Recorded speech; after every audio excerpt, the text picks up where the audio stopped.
మా latest videos కోసం మా ఈ తెలుగు న్యూస్ ఛానల్ సబ్స్క్రైబ్ చేసి గంట సింబల్ యాక్టివేట్ చేసుకోండి.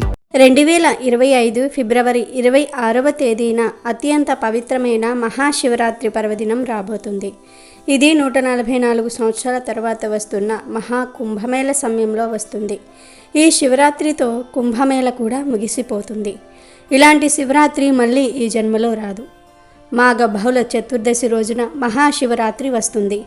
అయితే ఎంతో పవిత్రమైన ఈ శివరాత్రి రోజున మీకు ఏ సమయంలో అయినా సరే కుక్క కనిపిస్తే ఈ ఒక్క పని చేయండి చాలు, ధనం మిమ్మల్ని వెతుక్కుంటూ వస్తుంది. ఈశ్వరుడే ఐశ్వర్యాన్ని మీ ఇంటికి పంపుతాడు, సకల ఐశ్వర్యాలను ఇస్తాడు.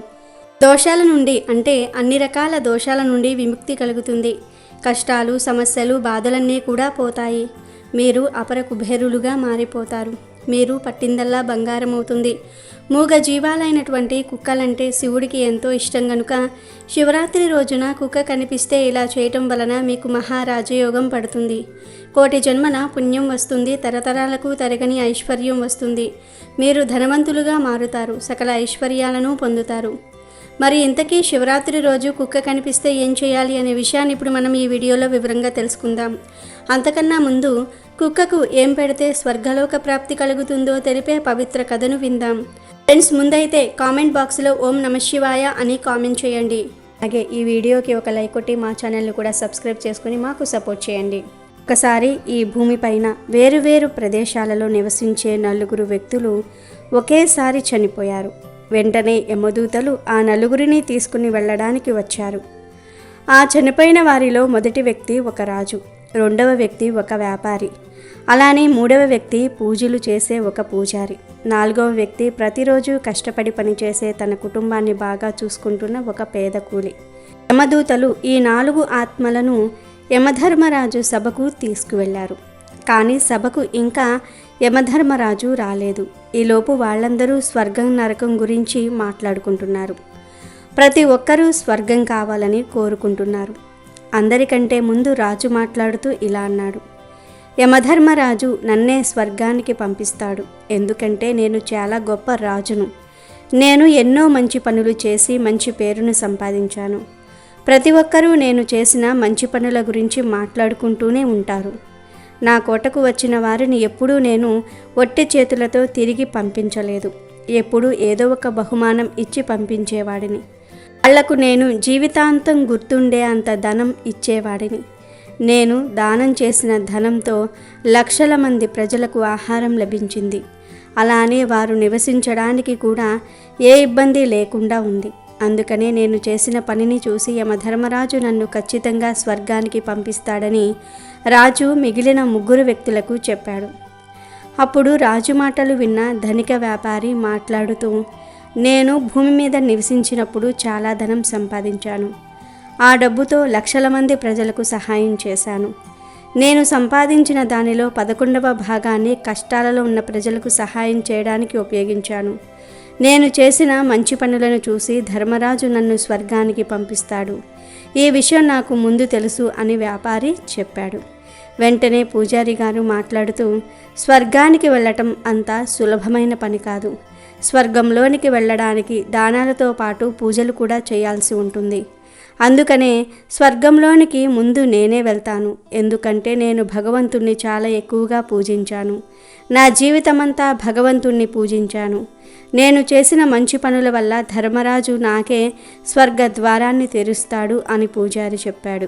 ఈ విధంగా 3 వాళ్ళ వాదనలను వినిపించారు.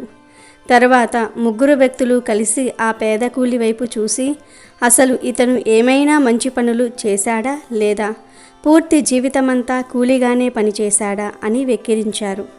నిరుపేద కూలి వాళ్ళందరి మాటలు విని తల వంచుకొని నిలబడ్డాడు. వాళ్ళ 3 చాలా గర్వంతో వాళ్ళను వాళ్ళు పొగుడుకుంటూ ఉన్నారు. కాసేపటికి యమధర్మరాజు వచ్చి సింహాసనం పైన కూర్చున్నాడు. వెంటనే చిత్రగుప్తుల వారు రాజును తన దగ్గరికి పిలిచి, నువ్వు భూమిపైన చాలా పేరు పొందిన రాజువి. నువ్వు నీ జీవితంలో ఏ మంచి పనులు చేశావో వివరించు అని చెప్తాడు. రాజు వెంటనే తను చేసిన పనులను చాలా గర్వంగా చెప్పాడు. నేను ఒక పెద్ద రాజ్యానికి రాజును. నా రాజ్యం చాలా అభివృద్ధి చెందింది. నా రాజ్యంలో పేదవాళ్ళు చాలా తక్కువ. అందరూ నా పరిపాలనలో చాలా ఆనందంగా నివసించేవారు. రాజ్య ప్రజలకు నేను ఏ లోటు లేకుండా చూసుకున్నాను. నా రాజ్యంలో ఆకలిగా ఉన్నవారికి ఖచ్చితంగా ఆహారం లభిస్తుంది. ప్రతిరోజు ఎన్నో లక్షల రూపాయలను నేను వాళ్లకు ఇస్తున్నాను. ప్రజలు నా వల్ల చాలా ఆనందంగా నివసిస్తూ ఉన్నారు. నా జీవితంలో చేసిన మంచి పనులు ఇవే అని రాజుగారు వివరిస్తారు. రాజుగారి మాటలు విన్న వెంటనే చిత్రగుప్తుడు తన పుస్తకాన్ని తెరిచి అందులో చూశాడు. ఆ పుస్తకాన్ని చూడగానే చిత్రగుప్తుడు రాజుగారితో, నువ్వు చెప్పినవన్నీ నిజాలే. నువ్వు నీ ప్రజలను చాలా బాగా చూసుకున్నావు. కానీ నువ్వు చాలా పెద్ద తప్పు చేశావు. నువ్వు నీ రాజ్య భూమిని పెంచడానికి ఎన్ని యుద్ధాలు చేశావంటే ఆ యుద్ధంలో లక్షల సంఖ్యలో సైనికులు చనిపోయారు. వాళ్ళందరూ చనిపోవడానికి ముఖ్య కారణం నువ్వే. నీ వల్లే వాళ్ళ పిల్లలు అనాథలయ్యారు, భార్యలు విధవులయ్యారు. నువ్వు నీ సైనికుల కుటుంబాలకు చాలా బాధను కలిగించావు. యుద్ధం చేయటం కన్నా నువ్వు నీ పక్క రాజ్యాలతో మిత్రత్వం చేసి ఉంటే నీ రాజ్యం వ్యాపారం మెరుగయ్యేది. అలానే నీ రాజ్యం అభివృద్ధి చెందేది. నువ్వు నీ ప్రజలను బాగానే చూసుకున్నావు, కానీ నీ సైనికులను ఎన్నో కష్టాలు కలిగించావు. దీనివల్ల నీకు స్వర్గంలోనికి అనుమతి లేదని చిత్రగుప్తుడు రాజుగారితో చెప్పాడు. ఆ మాటలు విన్న రాజు వెంటనే వెనక్కి వెళ్ళిపోయాడు. తరువాత చిత్రగుప్తుల వారు వ్యాపారిని పిలిచి, నువ్వు చేసిన మంచి పనులు ఏమిటో వివరించు అని చెప్పాడు. వెంటనే వ్యాపారి, నేను భూమి మీద ఎంత ధనం అయితే సంపాదించానో దానిలో 11వ భాగాన్ని మంచి పనులు చేయడానికి ఉపయోగించాను. లక్షల మందికి ఆహారం పెట్టాను. ఎన్నో ఆశ్రమాలకు దానాలు చేశాను. ఇల్లు లేని వారికి నా ధనాన్ని దానం చేశాను. ఎన్నో మందిరాలు నిర్మించాను. ఎన్నో ధర్మశాలలు నిర్మించాను. ప్రతి ఊరిలో ఒక దుకాణాన్ని పెట్టాను. దీనివల్ల ప్రజలకు కావలసిన వస్తువులు చాలా సులభంగా లభిస్తాయి. ఇవే నేను నా జీవితంలో చేసిన మంచి పనులని వ్యాపారి వివరించాడు. వ్యాపారి మాటలు విన్న తర్వాత చిత్రగుప్తుడు తన పుస్తకాన్ని తెరిచి ఆ వ్యాపారి జీవన సారాంశాన్ని చూశాడు. వెంటనే చిత్రగుప్తుడు, నువ్వు చెప్పినవన్నీ నిజాలే. నువ్వు భూమిపైన చాలా దాన ధర్మాలు చేశావు. కానీ నువ్వు చేసిన మంచి పనులను చెడ్డ మార్గంలో సంపాదించిన డబ్బుతో చేశావు. ఆ డబ్బును సంపాదించడానికి ఎన్నో అబద్ధాలు చెప్పావు. నువ్వు ఎన్నో నకిలీ వస్తువులను అమ్మావు. నీ దారికి అడ్డు వచ్చిన చిన్న చిన్న వ్యాపారస్తులను తొలగించుకున్నావు. నువ్వు చేసిన పని వల్ల ఎంతోమంది రోగాల బారిన పడి చనిపోయారు. చాలామంది ఆత్మహత్య చేసుకుని చనిపోయారు. ఎంతోమంది కష్టపడి సంపాదించిన డబ్బులు తీసుకున్నావు. ఈ చెడు పనుల వల్ల నువ్వు చేసిన మంచి పనులు శూన్యంగా మారాయి. అందుకనే నీకు కూడా స్వర్గానికి వెళ్ళే అర్హత లేదని చిత్రగుప్తుడు చెప్పాడు. ఆ తర్వాత చిత్రగుప్తుడు పండితుడిని పిలిపించి, నువ్వు నీ జీవితంలో ఏ మంచి పనులు చేశావో చెప్పు అని అడిగాడు. వెంటనే పండితుడు, నేను ఎంతోమందికి జ్ఞానాన్ని పంచాను.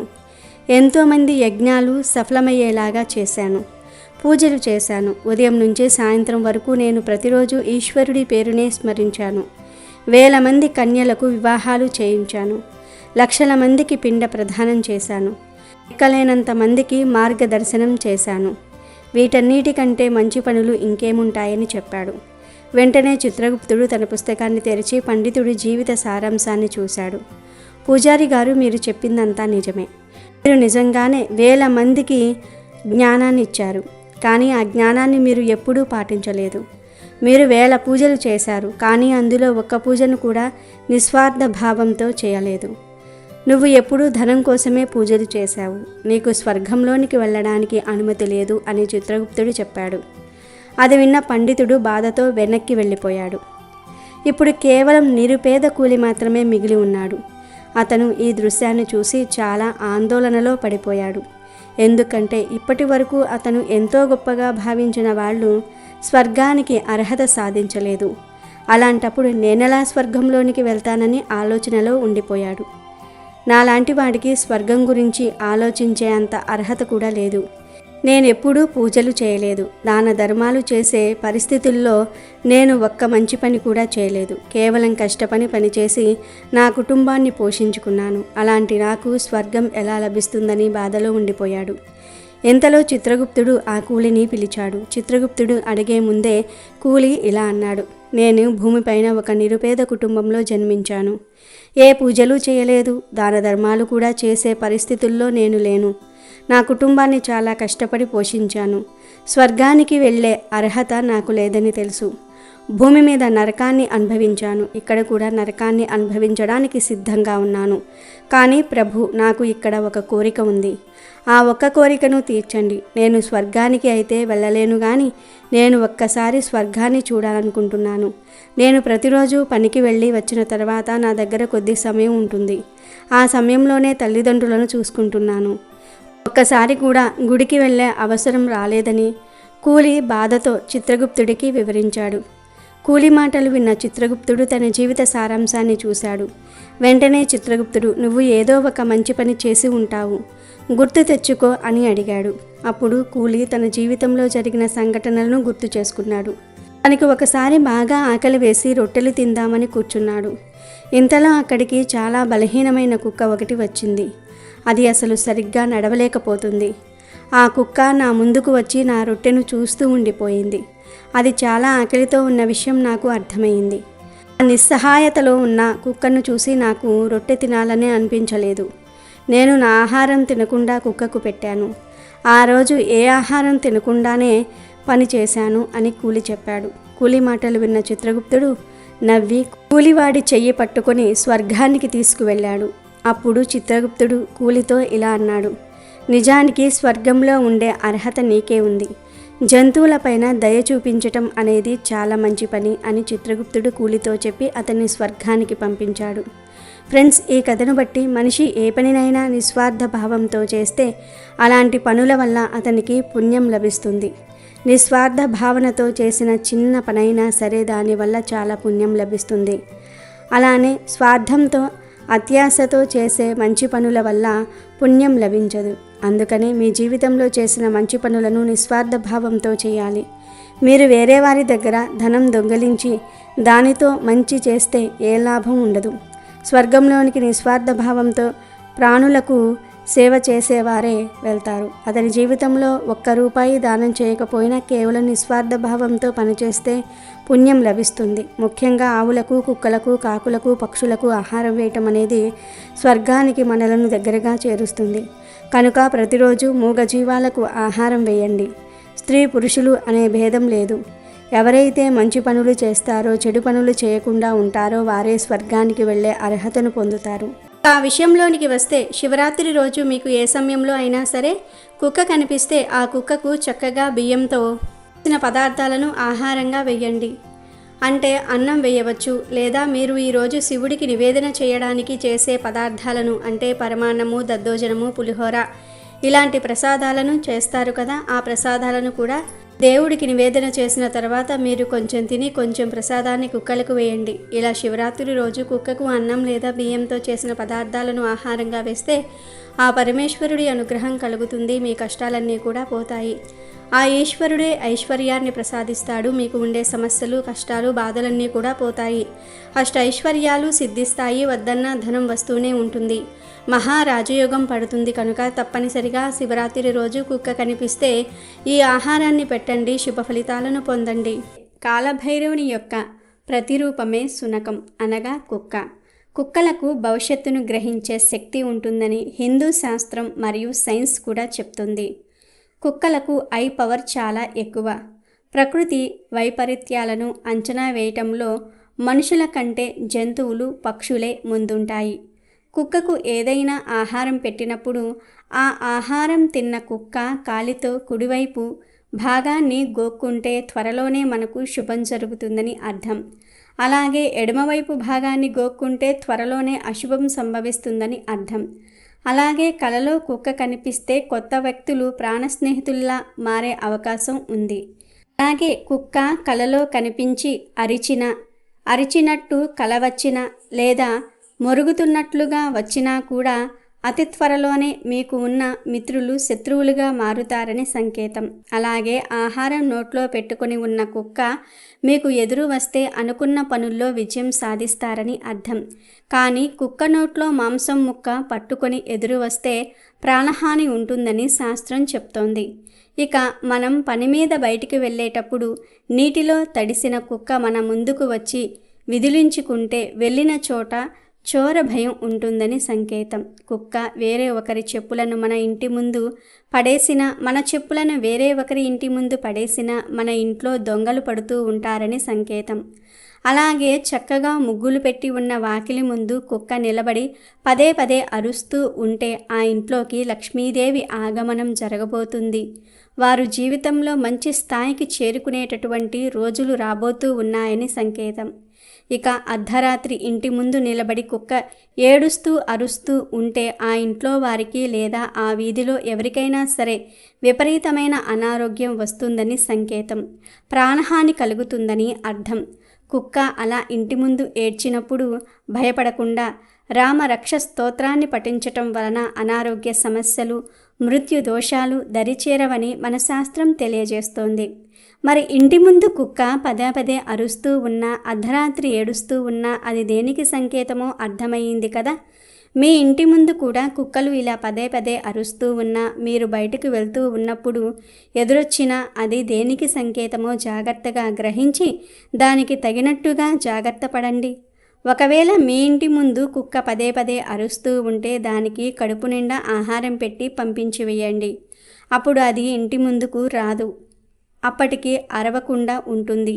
అలాగే మీరు బయటికి వెళ్తున్నప్పుడు బయట కుక్క మీకు నీటితో తడిచి ఎదురొచ్చినట్టయితే దానిని దాటుకుని వెళ్ళవద్దు. కాసేపు ఆగిన తర్వాత వెళ్ళండి, ఎందుకంటే చోర భయం ఉంటుంది కాబట్టి. ఈ విధంగా అనేక రకాలుగా కుక్కలు మనకు సంకేతాలు ఇస్తూ ఉంటాయి. ఆ సంకేతాలను మనం ఎప్పుడైతే గ్రహించి దానికి తగినట్లుగా మన జీవన విధానంలో మార్పులు తెచ్చుకుంటామో అప్పుడు సుఖ సంతోషాలతో కూడిన జీవితాన్ని గడపగలుగుతాము. అలాగే కుక్క కాలభైరవునికి మరియు శనిదేవునికి చాలా ప్రీతిపాత్రమైన జంతువు కాబట్టి మీకు వీలైతే కుక్కలకు శనిదేవునికి ఇష్టమైన ఆహారాన్ని ఇస్తూ ఉండండి. వీలైతే చపాతీలు పెట్టండి, లేదంటే కొంచెం అన్నాన్ని అయినా సరే మీ ఇంటి దగ్గర ఉండే కుక్కలకు పెడుతూ ఉండండి. పుణ్యంతో పాటు శనిదేవుని యొక్క అనుగ్రహం కూడా లభిస్తుంది. హిందువులు జరుపుకునే పండుగల్లో మహాశివరాత్రి ఎంతో ప్రత్యేకమైంది. ఈ పండుగ ఎంతో పవిత్రమైనది. మాఘమాసంలో బహుళ చతుర్దశి నాడు మహాశివరాత్రి వస్తుంది. ఈరోజు శివుడికి ఎంతో ప్రత్యేకమైంది. ఈ రోజునే ఆ పరమేశ్వరుడు లింగ రూపంలో దర్శనమిచ్చాడని పురాణాలు పేర్కొంటున్నాయి. శివుడు లింగోద్భవమూర్తిగా అవతరించటం వెనుక ఒక పురాణ కథ ఉంది. ఒకసారి బ్రహ్మ విష్ణువుల మధ్య మాటామాట పెరిగి తమలో ఎవరు గొప్పో అని తెలుసుకోవాలనుకున్నారు. వీరి వాదన తారాస్థాయికి చేరింది. ఇద్దరిలో ఎవ్వరూ తగ్గలేదు. ఇదంతా చూస్తున్న శివుడు వారికి తన శక్తిని చూపించాలని మాఘమాస చతుర్దశి నాడు ఇద్దరికీ మధ్య జ్యోతిర్లింగ రూపం దాల్చాడు. బ్రహ్మ విష్ణువులు లింగాకారంలో ఉన్న ఆ శివుని యొక్క ఆది అంతం తెలుసుకోవాలని విష్ణు వరాహ రూపం ధరించి అడుగు భాగాన్ని వెతుక్కుంటూ వెళ్ళాడు. మరోవైపు బ్రహ్మ హంసరూపాన్ని ధరించి ఆకాశమంతా తిరుగుతున్నాడు. కానీ వీరిద్దరూ ఎంత ప్రయత్నించినా ఆ లింగం యొక్క ఆది తుది తెలియక చివరికి ఇక లాభం లేదనుకుని ఇద్దరూ కలిసి శివుని వద్దకు వచ్చి మేము నీ శక్తిని తెలుసుకోలేకపోతూ ఉన్నాము అని అడగగానే శివుడు వారిలో ఎవరు గొప్ప అనే వాదనను తగ్గించడానికి నేను ఈ లింగాకారంగా అవతరించాల్సి వచ్చింది అని వారికి నిజరూపంతో వివరించి చెప్తాడు. దానితో బ్రహ్మ విష్ణువులు శివుడి ఆధిక్యతను గ్రహించి పూజించి కీర్తిస్తారు. ఆ రోజు మహాశివరాత్రి అయినదని పురాణ కథనం. శివుడు అభిషేక ప్రియుడు. శివుడికి కాసిన్ని నీరు పోసినా చాలు సంతోషంతో పొంగిపోతాడు. శివరాత్రి నాడు అందరూ వర్ణ, లింగ, జాతి, కులభేదం లేకుండా శివుణ్ణి అర్చించటం వలన, నీటితో లేదా పాలతో అభిషేకించటం వలన సదాశివుని అనుగ్రహంతో జీవితానికి పట్టిన పీడ తొలగిపోతుంది. మహాశివుణ్ణి అభిషేకాలతో సంతృప్తిపరచటం వలన అనేక దోషాలు నశించి ఆయురారోగ్యాలు ధనధాన్యాలు సంప్రాప్తిస్తాయి. ఆ కుటుంబాలు తరతరాల పాటు సకల శుభాలతో అలలారుతూ ఉంటాయి. అంతేకాకుండా మోక్షానికి అవసరమైన అర్హతను ప్రసాదిస్తాయని పురాణాలు చెప్తూ ఉన్నాయి. అసలు శివుడికి అభిషేకం అంటే ఎందుకంత ఇష్టం అనే విషయం చాలామందికి తెలియదు. క్షీరసాగర మదన సమయంలో దేవతలు ఒకవైపు నుంచి, రాక్షసులు మరోవైపు నుంచి సముద్రాన్ని చిలుకుతూ ఉండగా ముందుగా ఆలాహలం పుట్టింది. ఆ ఆలాహలం సర్వాన్ని నాశనం చేస్తుంటే దేవతలకు రాక్షసులకు ఏం చేయాలో పాలుపోలేదు. వెంటనే దేవతలందరూ త్రిమూర్తుల్లో ఒకరైన పరమశివుడి వద్దకు వెళ్ళారు. క్షీరసాగర మదనంలో ముందుగా పుట్టిన దాన్ని అగ్రతాంబూలంగా స్వీకరించాలని దేవదానవులు ఆ శివుణ్ణి కోరుతారు. ముందుగా పుట్టింది ఆలాహలం అని గ్రహించిన శివుడు పక్కన ఉన్న పార్వతీదేవితో సేవించమంటావా అని అడుగుతాడు. సకల సృష్టిని కాపాడేందుకు మీరేం చేసినా నాకు సమ్మతమే అని ఆ గౌరీదేవి చెప్పటంతో శివుడు ఆలాహలం సేవించేందుకు ఒప్పుకుంటాడు. వెంటనే క్షీరసాగర మదనం వద్దకు వెళ్ళి ఆలాహలాన్ని తాగి కంఠంలోనే ఉంచుకుంటాడు.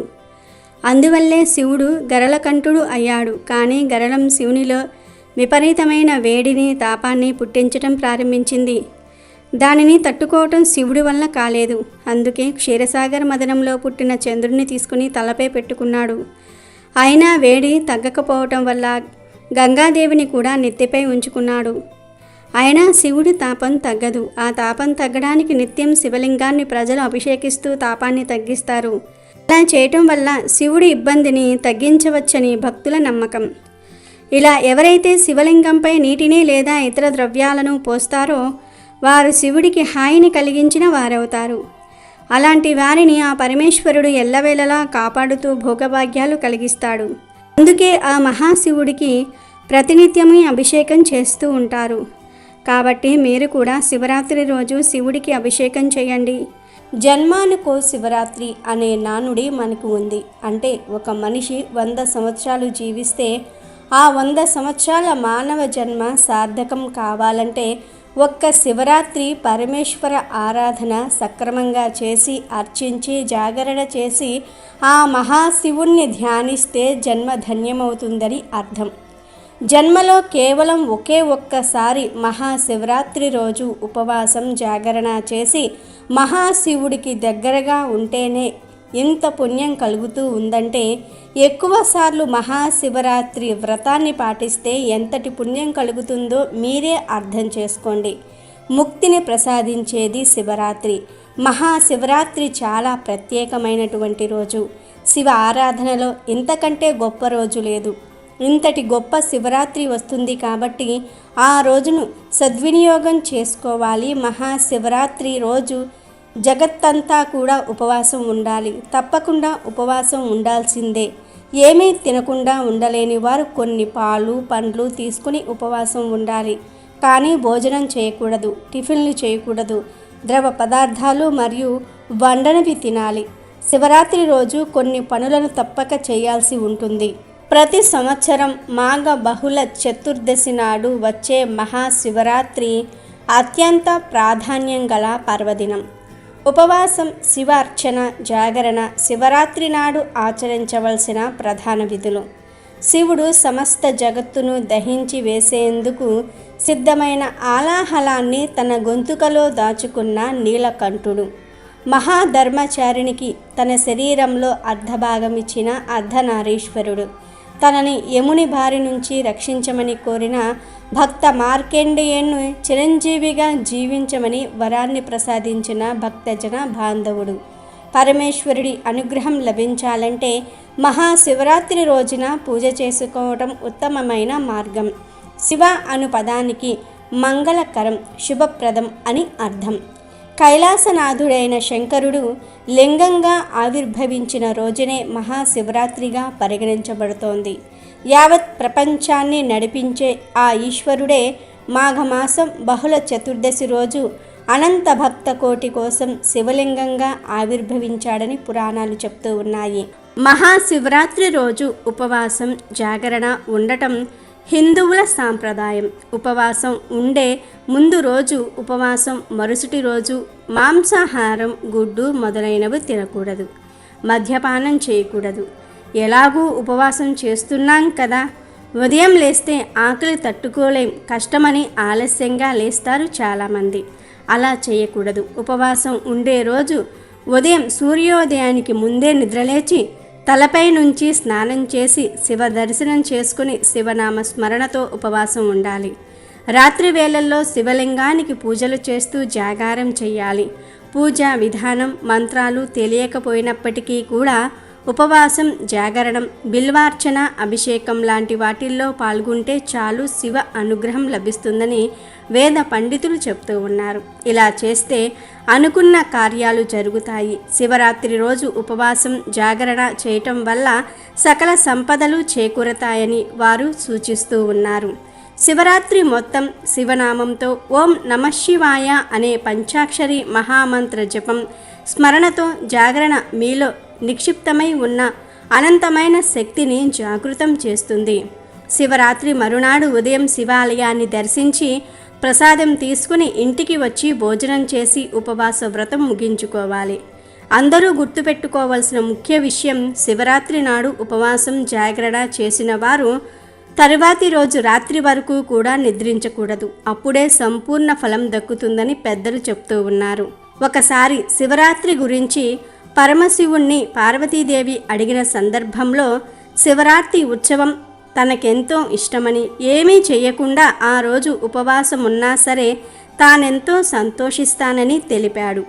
పరమేశ్వరుడు చెప్పిన ప్రకారం పగలంతా నియమనిష్టలతో ఉపవాసం ఉండి రాత్రి 4 జాముల్లోనూ శివలింగానికి అభిషేకం చేయాలి.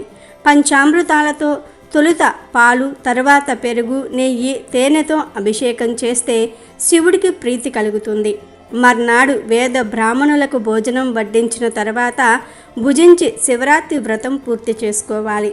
దీనిని మించిన వ్రతం మరి ఒకటి లేదని స్వయంగా పరమశివుడు తెలిపాడు. శివరాత్రి రోజు చెయ్యవలసిన 2 ప్రధాన విధులు ఏమిటంటే, ఒకటి ఉపవాసం, ఇంకొకటి జాగరణ.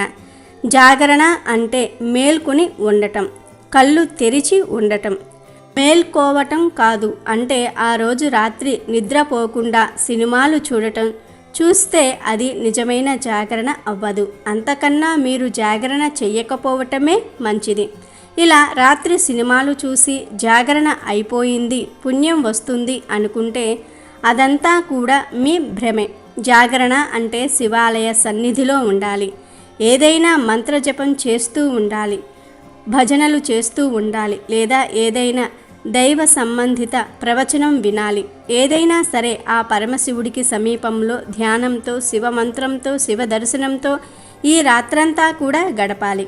ఆ మహాశివుని కథలు వినటం చేయాలి. ఇలా రాత్రంతా గడిపి ఉదయమే లేచి మళ్ళీ శివుడికి అభిషేకం చేసుకొని అప్పుడు ఎవరికైనా సరే భోజనం పెట్టుకోవాలి. లేదా ఒక సద్బ్రాహ్మణుని ఇంటికి పిలుచుకొని అతనికి భోజనం పెట్టి దక్షిణ తాంబూలాలు ఇచ్చి అప్పుడు శివుడికి నివేదన చేసిన ప్రసాదాన్ని స్వీకరిస్తే అది మహాశివరాత్రి అవుతుంది. మహాశివరాత్రి రోజు శివ కళ్యాణ మహోత్సవాన్ని చూసిన భక్తుల సమస్త పాపాలు హరించుకుపోతాయి. కాబట్టి మహాశివరాత్రి రోజు ఈ విధంగా ఉపవాసం, జాగరణ చేయండి. ఈ విషయాలు ప్రతి ఒక్కరూ కూడా గుర్తుపెట్టుకోవాలి. తెలియక పొరపాట్లు చేస్తే ఉపవాసం, జాగరణ చేసిన ఫలితం పోతుంది.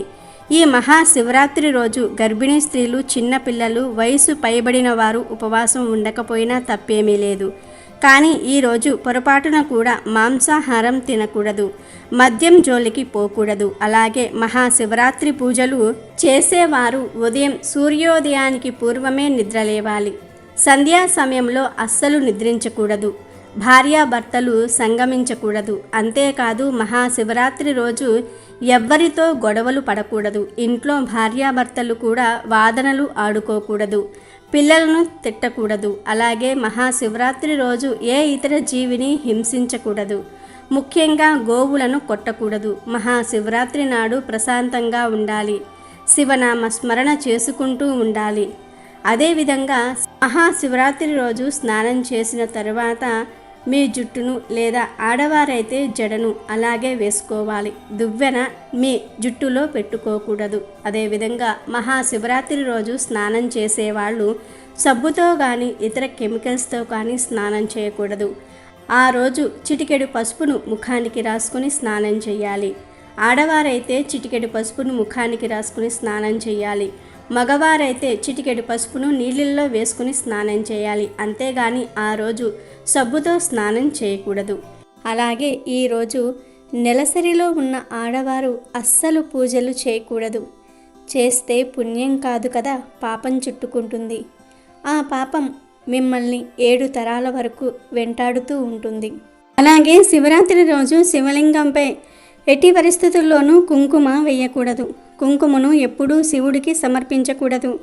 శివుడు చల్లదనాన్ని కోరుకుంటాడు కనుక వేడిని పుట్టించే కుంకుమను శివుడికి ఎప్పుడూ సమర్పించకూడదు. శివ పూజలో గంధము విభూదిని వాడాలి, కుంకుమను వాడవద్దు.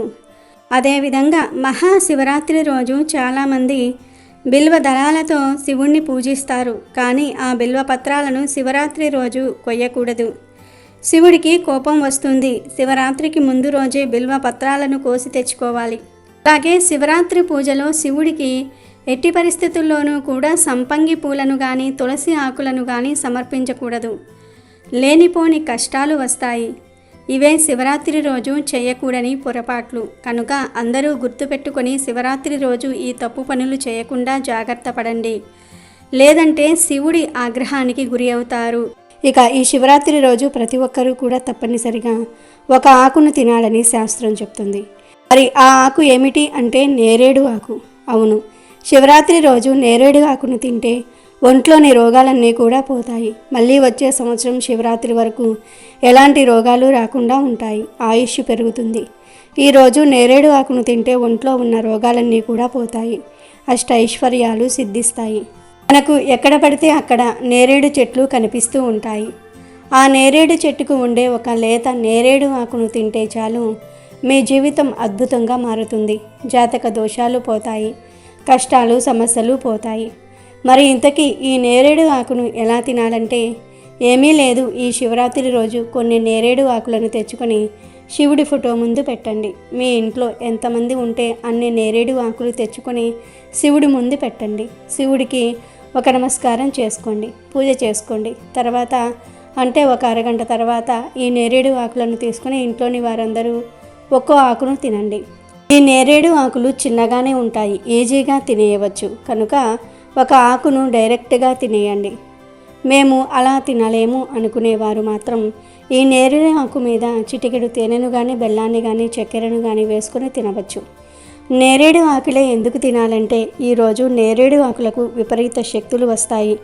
మన రోగాలను బాధలను తొలగించే పవర్స్ వస్తాయి. కాబట్టి ఈరోజు ఇలా నేరేడు ఆకును తింటే ఒంట్లోని దోషాలన్నీ కూడా పోతాయి.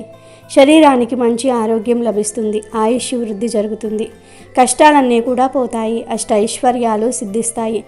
జాతక దోషాలు కూడా పోతాయి. 1 గంటలో మీ జాతకం అద్భుతంగా మారిపోతుంది. ధన సంపాదన పెరుగుతుంది. మీ ఇంట్లో కనకవర్షం కురుస్తుంది. కాబట్టి మీరు కూడా శివరాత్రి రోజు ఈ ఆకును తిని పరమేశ్వరుడి అనుగ్రహంతో సకల ఐశ్వర్యాలను పొంది ఆనందంగా జీవించండి. ఆవుకు మన హిందూ సాంప్రదాయంలో ఎంతో విశిష్టత ఉంది. అయితే అలాంటి ఆవు శివరాత్రి లోపు లేదా శివరాత్రి రోజు కనిపిస్తే ఈ ఒక్కటి తినిపించండి. మీకు ఉన్న కష్టాలు తీరిపోతాయి. జాతకం మారిపోతుంది. మహాశివరాత్రి లోపు మీ ఇంటికి ఆవు వచ్చినా లేదా గుడికి వెళ్ళేటప్పుడు అక్కడ ఆవులు ఉన్న వాటికి ఆకుకూరలను తినిపించండి. తోటకూర, పాలకూర, కొత్తిమీర వంటి ఆకుకూరలను ఆవుకు తినిపించటం వల్ల మంచి జరుగుతుంది. మీకు ఉన్న కష్టాలు, జాతక దోషాలు, ఆరోగ్య సమస్యలు అన్నీ కూడా తీరిపోతాయి. ఆవుకి వీటిని తినిపిస్తే మీ మనసులోని కోరికలు కూడా నెరవేరుతాయి. మహాశివరాత్రి లోపు లేదా మహాశివరాత్రి రోజు ఆవు కనిపిస్తే వాటికి ఆకుకూరలను తినిపించండి. వీటితో పాటు ఇప్పుడు చెప్పుకోబోయే పదార్థాలను ఆవుకు తినిపిస్తే మీకు సిరి సంపదలు కలుగుతాయి. మీ ఆస్తి వృద్ధి చెందుతుంది. మరి ఆ పదార్థాలు ఏమిటో తెలుసుకుందాం. 5 గంటల పాటు నానబెట్టిన ఉలవలను తినిపించటం వల్ల ఉద్యోగంలో స్థిరత్వం ఉంటుంది. నానబెట్టిన బొబ్బర్లను తినిపిస్తే ధనం బాగా సంపాదిస్తారు. నానబెట్టిన గోధుమలను తినిపిస్తే కీర్తి ప్రతిష్టలు పెరుగుతాయి. సమాజంలో మంచి పేరు వస్తుంది. గోమాతకు కొంచెం నీటితో కలిపి బియ్యం పిండిని తినిపిస్తే మానసికంగా ప్రశాంతత లభిస్తుంది. ఇంట్లో గొడవలు అవుతున్న వారు ఇలా చేస్తే ఫలితం ఉంటుంది. అలాగే నానబెట్టిన కందులను తినిపిస్తే కోపం బాగా ఉన్నవారు తగ్గించుకుంటారు. 5 గంటల పాటు నానబెట్టిన కుసుమలను తినిపిస్తే మనసు, ఆత్మ పరిశుద్ధం అవుతుంది. నానబెట్టిన శనగలను గోమాతకు తినిపిస్తే ఆధ్యాత్మిక చింతన అలవడుతుంది. కొంచెం నీటితో కలిపి బెల్లం, రాగి పిండిని తినిపిస్తే అష్టైశ్వర్యాలు కలుగుతాయి. నానబెట్టిన పెసలను తినిపిస్తే విద్యాభివృద్ధి జరుగుతుంది. ఉడికించిన బంగాళదుంపలను తినిపిస్తే నరఘోష నివారణ జరుగుతుంది. క్యారెట్లను తినిపిస్తే వ్యాపారంలో వృద్ధి సాధిస్తారు. బీట్రూట్ పాలకూరతో ఐశ్వర్య ప్రాప్తిని పొందవచ్చు. గోమాతకు దోసకాయలను తినిపిస్తే శత్రువుల బాధ తగ్గుతుంది. గోమాతకు టమాటాలను తినిపిస్తే పెళ్లి త్వరగా అవుతుందట. బయట కనిపించే ఆవులకు కానీ లేదంటే దగ్గరలో ఉండే గోశాలకు వెళ్ళి గోవులకు మీరు టమాటాలను పెట్టవచ్చు. ఇలా ఆవుకు టమాటాలను పెట్టడం వల్ల త్వరలో పెళ్లి కుదురుతుంది. ఆవుకు ఈ ఆహార పదార్థాలు తినిపిస్తే అతి తొందరలోనే మీరు పడుతున్న బాధల నుండి విముక్తి కలుగుతుంది. ఇలా చేయటం వల్ల మంచి జరుగుతుంది. మరి ప్రతి ఒక్కరూ శివరాత్రి లోపు లేదా శివరాత్రి రోజు ఆవు కనిపిస్తే ఈ ఆహార పదార్థాలను తినిపించండి. మీ సమస్యలను దూరం చేసుకుని ఆనందంగా జీవించండి. అమెజాన్లో బెస్ట్ డిస్కౌంట్స్ కోసం వీడియో డిస్క్రిప్షన్లో లింకు ఉంది, చూడండి. అలాగే మా టెలిగ్రామ్ ఛానల్ సబ్స్క్రైబ్ చేసుకోండి.